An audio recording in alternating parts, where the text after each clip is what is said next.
the best audience. We knew like tonight was going to be almost like, I think this might be the smallest show that we've done on the tour, and you are truly the loudest crowd. It's so fucking awesome. It makes me want to move back here. I got rid of my main accent. New Orleans is just like when you mix New Orleans with the down east of Maine, it just sort of like becomes no accent at all. And I had a really, really thick accent, y'all. I'll tell you how I talk. This is how I talk. The other day, I went down to Jonesport and I caught myself the biggest fish you ever did saw. And I took it home to Mother and I said, Mother, cook me up that there fish. And I'm not kidding you. That is how I talk. And I got teased all through college about it, and I tried to get rid of it a little bit, but I moved to New Orleans and it just like disappeared as soon as I got here. Anyway, to the men catcalling my girlfriends. Oh gosh, now I'm forgetting the last word. Well, I'm walking beside her. Okay, yeah. One of the biggest perks to looking the way I do is, and I also have to tell you,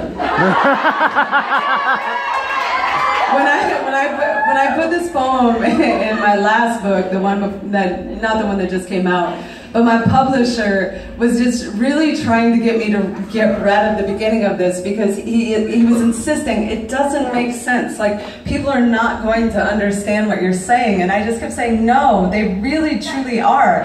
And he was trying to get me to see how like things didn't line up, and I'm like, they will understand, I promise. So you all let me know. One of the biggest perks to looking the way I do is that I virtually never have to listen to someone like you suck your own dick out loud while telling yourself, I am what you're swallowing.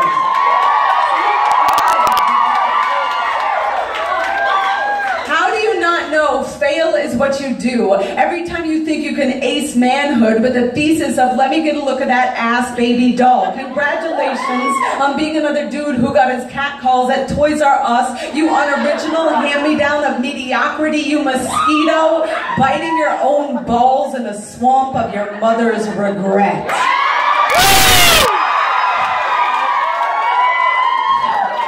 Yes, I know it's low to call even assholes names, but any feminist who has ever taken the high road will tell you the high road gets backed up. And sometimes we need to take a detour straight to the belly of uncensored rage. Sometimes we get tired of seeing people's humanity in moments when they're outright refusing to show us their humanity. And so far, all you've showed me is that your voice box is a Rubik's Cube you couldn't get right, even if you peeled the fucking stickers off. I don't think you can get all sides clear on why you do not own the air, or why not everyone takes a bullet as a compliment. And yeah, even a hey baby can spiral like a bullet if it is aimed at someone who is not in fact your baby. Here's a hint.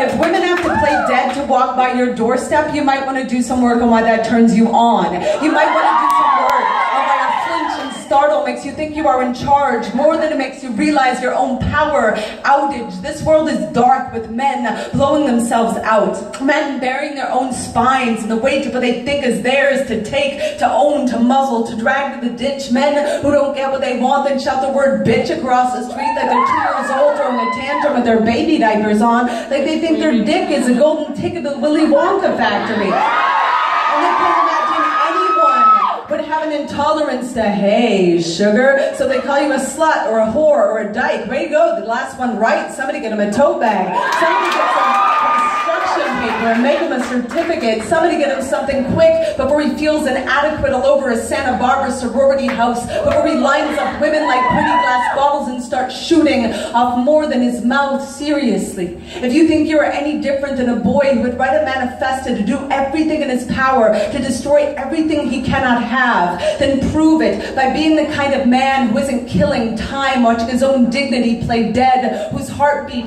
doesn't quicken with the quickening of a woman's footsteps, who has enough self-respect to not hang himself out the window of his car. It is not Rubik's Cube hard to keep your mouth shut. Just keep your mouth shut.